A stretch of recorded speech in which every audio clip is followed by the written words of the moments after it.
Are you ready to jump into the unknown and explore a world beyond your imagination? A world that tests your luck and is beyond limits. But the question is, are you ready to jump? If it is a yes, then you have jumped into the world of ultimate entertainment. Welcome to YOLO 247, a place of fun, indulgence, and endless surprises.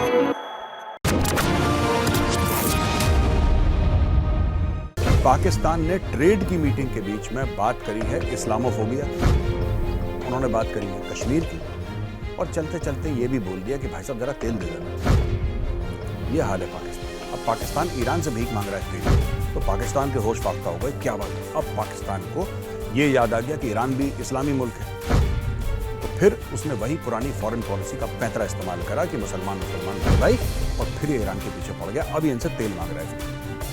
जय हिंद दोस्तों, मैं हूं major गौरव आर्य और आप देख रहे हैं आज के ताज़ा तरीन समाचार। अच्छा दोस्तों, एक और बहुत बड़ा काम हो गया पाकिस्तान में।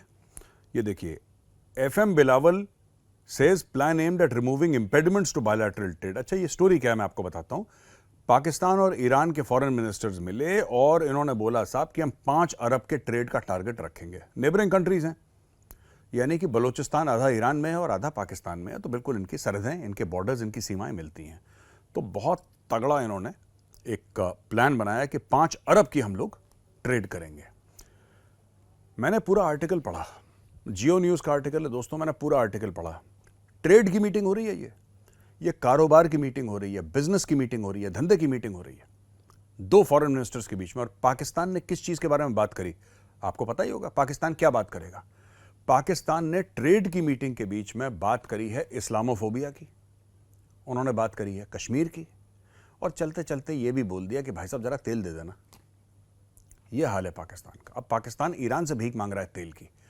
इसके पीछे भी बहुत लंबी चौड़ी कहानी है। एक पाइपलाइन जानी थी ईरान से पाकिस्तान के बॉर्डर और पाकिस्तान से ईरान के बॉर्डर, इस पाइपलाइन को मिलना था। ईरान ने अपनी पाइपलाइन जो है वो कई साल पहले बना के ख़त्म कर दी और बोला कि साहब हमने जो वादा करा था हमने कर दिया है। पाकिस्तान, तुम्हारी पाइपलाइन कहाँ है? पाकिस्तान ने बोला कौन सी पाइपलाइन? ईरान ने बोला कि कौन सी पाइपलाइन नहीं, तुमने साइन करी है डील, अब ये बताओ ये पाइपलाइन है कहाँ पे? और अगर तुमने नहीं बनाई ये पाइपलाइन, तुमने मुकम्मल नहीं करी, कंप्लीट नहीं करी ये पाइपलाइन, तो 18 अरब डॉलर का जुर्माना लगे। पाकिस्तान ने 18 अरब डॉलर अपनी जिंदगी में नहीं देखे कभी। तो पाकिस्तान के होश फाख्ता हो गए, क्या बात है। अब पाकिस्तान को ये याद आ गया कि ईरान भी इस्लामी मुल्क है, तो फिर उसने वही पुरानी फॉरेन पॉलिसी का पैंतरा इस्तेमाल करा कि मुसलमान भाई, और फिर ये ईरान के पीछे पड़ गया। अब इनसे तेल मांग रहा है फ्री। ये पाकिस्तान के हाल है। और बोला कि जहां छोटे मोटे बाजार जो सरहद पे लगते हैं वो हम बाजार शुरू कर देंगे। ये लोग बात कर रहे हैं ट्रेड की। यही पाकिस्तान में सबसे बड़ी प्रॉब्लम क्या है? पाकिस्तान जब भी जाता है कभी मुद्दे की बात नहीं करता। फूड सिक्योरिटी की कॉन्फ्रेंस मुझे याद है अच्छी तरीके से, बिलावल भुट्टो नया फॉरेन मिनिस्टर बना था। एक यूनाइटेड नेशंस में फूड सिक्योरिटी की मीटिंग हुई थी दोस्तों, और बोला था कि साहब सब लोग आएंगे और फूड सिक्योरिटी का जिनको चिंता है वो मीटिंग में हिस्सा हो, और हम लोग एक तरीका निकालेंगे कि दुनिया भर में फूड सिक्योरिटी हो। तो ये भाई पाकिस्तान से गए अमेरिका, यूनाइटेड नेशंस के हेडक्वार्टर में बैठ के मीटिंग करी फूड सिक्योरिटी की। बाकी सब ने बोला साहब हमारे पास इतने खाने के भंडार हैं, इतनी हमारी कमी है। किसी ने बोला साहब यहाँ पे फर्टिलाइजर की रेट बहुत ज़्यादा है, हमें इंपोर्ट करना पड़ता है, हमें बहुत दिक्कत है। किसी ने बोला साहब पानी में बड़ी परेशानी है, हमें पानी और चाहिए, किसी तरीके से अगर कोई डैम बन जाए या कुछ ऐसा हो जाए। किसी ने बोला कि उपजाऊ ज़मीन बहुत है हमारी, लेकिन स्टोर करने के लिए जगह नहीं है। किसी ने बोला साहब कहीं से अगर हमारी अग्रीमेंट हो जाए आसान शर्तों पे, अगर हम एक्सपोर्ट कर दें तो दूसरे मुल्क को भी फ़ायदा, हमें मुल्क। सब लोगों ने अपनी अपनी बात कही। सिर्फ पाकिस्तान था जिसने फूड सिक्योरिटी की कॉन्फ्रेंस में बोला कि फूड सिक्योरिटी को लेके हमारा तो कोई पॉइंट नहीं है, लेकिन हाँ कश्मीर का मुद्दा ज़रूर है जिसके ऊपर हम बात करना चाहेंगे। और फिर कुछ समय बाद पाकिस्तान में बाढ़ आ गई और फूड सिक्योरिटी एक बहुत बड़ी समस्या बन गई। कई लोग मारे गए, कई दर्जनों के हिसाब से लोग मारे गए। कुछ लोग कहते हैं 1000 लोग मारे गए, एग्जैक्ट नंबर मुझे नहीं पता, लेकिन बहुत सारे लोग पाकिस्तान में मारे गए बाढ़ में। और फूड सिक्योरिटी क्राइसिस पाकिस्तान ने बहुत ज़बरदस्त फेस करा। आज की तारीख में जो पाकिस्तान है, 70% लोग वहाँ पे काश्तकार हैं, यानी कि 70% लोग वहाँ पे किसान हैं पाकिस्तान में। लेकिन पाकिस्तान फिर भी खाने की चीज़ें इंपोर्ट करता है। पाकिस्तान खुद अपना खाना खुद, अपना अनाज खुद नहीं उगा पाता पाकिस्तान, जिसमें 70% लोग, 70% लोग किसान हैं, काश्तकार हैं। तो ये है दोस्तों पाकिस्तान की कहानी, जहाँ पे पाकिस्तान ईरान से कह रहा है कि साहब आप हमें मुफ्त में तेल दे दीजिए, और इस्लामोफोबिया की बात करता है ये ट्रेड में। कश्मीर की बात करता है ट्रेड की कॉन्फ्रेंस में, फिर कहता है साहब कि हमारी इकोनॉमी इतनी खराब क्यों है, आखिर कारण क्या है कि पाकिस्तान की इकोनॉमी डूब रही है, हमें कारण नहीं समझ में आ रहा। कारण यह है भाई साहब कि आपको करना कुछ होता है, आप करते कुछ और हैं, आपकी प्रायोरिटीज क्लियर नहीं है, इसलिए आपका बेड़ा गर्क हो रखा है। तो दोस्तों, मॉर्गन स्टैनली जो वर्ल्ड रेनाउंड फाइनेंशियल इंस्टीट्यूशन है, मॉर्गन स्टैनली की रिपोर्ट आई है और मॉर्गन स्टैनली ने इंडिया का जो स्टेटस है वो ओवरवेट कर दिया है और चाइना को डाउनग्रेड करा। अच्छा, ओवरवेट आप ऐसा मत समझिए कि जैसे हम लोग ओवरवेट समझते हैं कि बहुत ज़्यादा मोटापा आ गया या अनहेल्दी हो गया, कोई नहीं। ओवरवेट का फाइनेंशियल टर्म्स में अलग मतलब है। इसका मतलब यह है कि इंडिया से ये उम्मीद है कि इसका जो परफॉर्मेंस है इकोनॉमी वाइज वो फ्यूचर में बेहतर रहेगा। ये पहली बात करी है। दूसरी बात जो इन्होंने करी है कि India's macro indicators remain resilient. तो इनका यह कहना है कि 6.2% जीडीपी अचीव करेगी है और इन्होंने ये बोला है कि साहब इंडिया की एबिलिटी, जो भारत में जो कुव्वत है, जो भारत में एक काबिलियत है, एक ताकत है, to leverage multipolar world dynamics is a significant advantage. तो मल्टीपोलर वर्ल्ड डायनेमिक्स क्या है? देखिए, बात यह होती है कि भारत की इकोनॉमी दोस्तों स्टेबल रही है। यूक्रेन रशिया का युद्ध हुआ तब भारत की इकोनॉमी स्टेबल रही। कोविड ने दुनिया को झिझोड़ के रख दिया, लेकिन भारत की इकोनॉमी को जो सेटबैक हुआ, भारत फट से साल भर के अंदर बाउंस बैक करा और प्री कोविड डेज से बेहतर अपनी इकोनॉमी चला रहा है। तो ये सब चीजें देख रहे हैं। एक और पॉइंट जो बड़ा इंटरेस्टिंग इन्होंने बोला है कि India is arguably at the start of a long wave boom and at the same time China may be ending one। यानी कि जो बूम आता है, यानी कि उछाल आता है इकोनॉमी में, एक बहुत लंबा पीरियड भारत का आने वाला है। उसकी शुरुआत में है भारत, अभी भारत की उछाल शुरुआत हुई है भारत की उछाल की, और वो कह रहा है कि बहुत एक लंबा पीरियड भारत की बूम का आ रहा है और भारत में वो बूम शुरुआत हो गई है। लेकिन इसका यह भी कहना है कि चीन का जो बूम था, जो बड़े समय से चीन का बूम चल रहा था, अब वो अंत हो रहा है उस बूम का।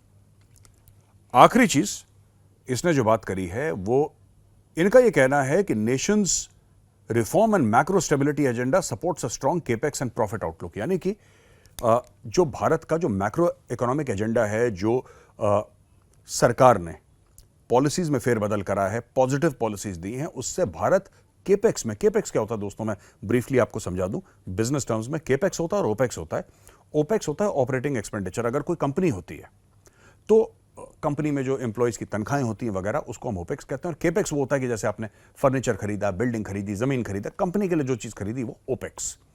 तो अगर देश के परिप्रेक्ष्य में, देश के कॉन्टेक्स्ट में अगर ये बात करी जाए तो भारत के लिए ओपेक्स क्या है? यानी कि भारत बड़ी बड़ी चीजें खरीद रहा है, बड़ी बड़ी चीजें बनवा रहा है, सुपर हाईवेज बन रहे हैं भारत में, और वंदे भारत ट्रेन की लॉन्चिंग हो रही है, और भारत फौज में ये काम कर रहा है कि एयरक्राफ्ट कैरियर्स आ रहे हैं और सबमरीन्स आ रही हैं, हथियार आ रहे हैं, और भारत में लेटेस्ट कितनी हजारों चीजें भारत में लगातार बन रही हैं। ये सब आता है केपेक्स में, यानी कि भारत में केपेक्स में कैपिटल एक्सपेंडिचर के लिए पैसा भारत के पास है।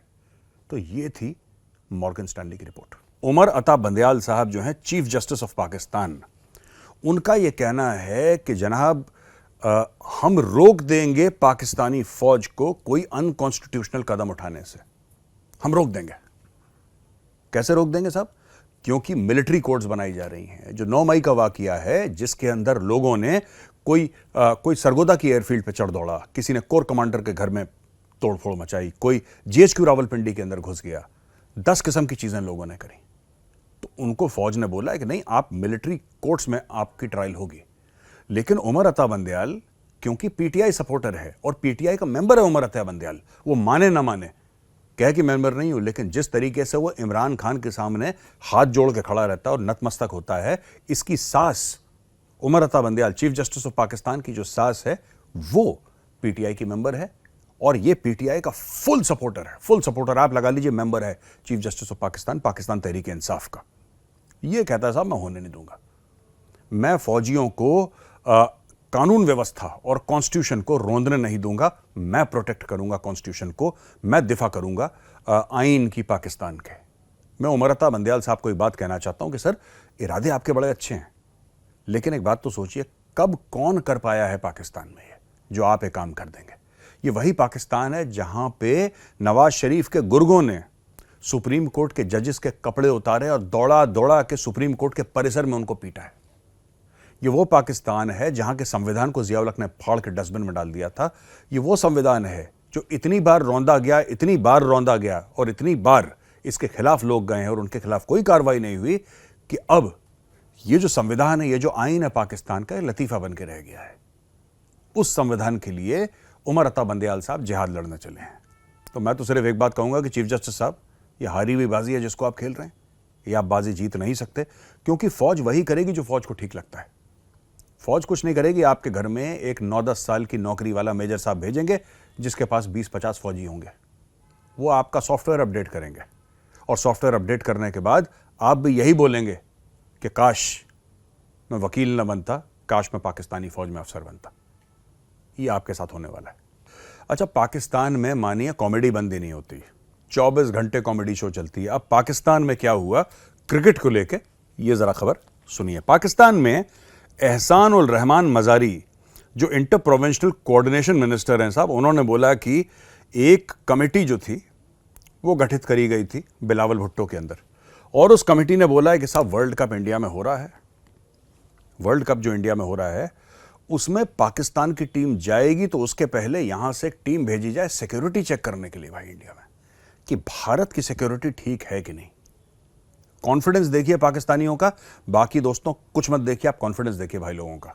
ये भारत आना चाहते हैं सिक्योरिटी चेक करने के लिए। पाकिस्तान एक ऐसा मुल्क जहां हर तीसरे दिन एक मस्जिद के अंदर सुसाइड बॉम्बिंग होती है, जहां हर तीसरे दिन कोई ना कोई मारा जाता है, हर दूसरे दिन बाजारों में बम फटते हैं और हर एक दिन इनके फौजियों पर कातिलाना हमले होते हैं और इनकी फौज कुछ नहीं कर पाती।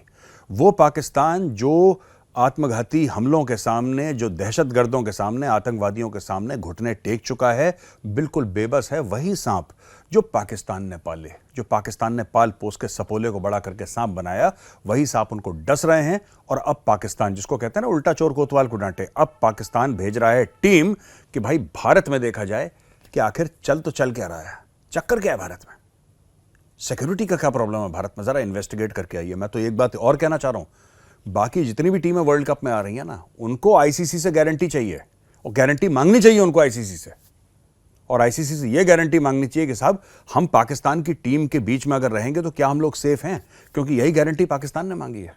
पाकिस्तान ने आईसीसी से गारंटी मांगी है कि हम हिंदुस्तान में सेफ हैं कि नहीं, तो वही गारंटी बाकी सब टीमें पाकिस्तान से मांगे।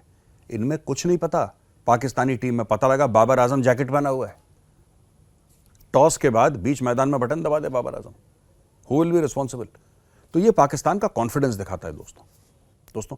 आज का वीडियो आपको पसंद आए तो इस वीडियो को लाइक जरूर करिएगा। मैं कल फिर हाजिर हूंगा एक नए वीडियो के साथ, तब तक के लिए जय हिंद।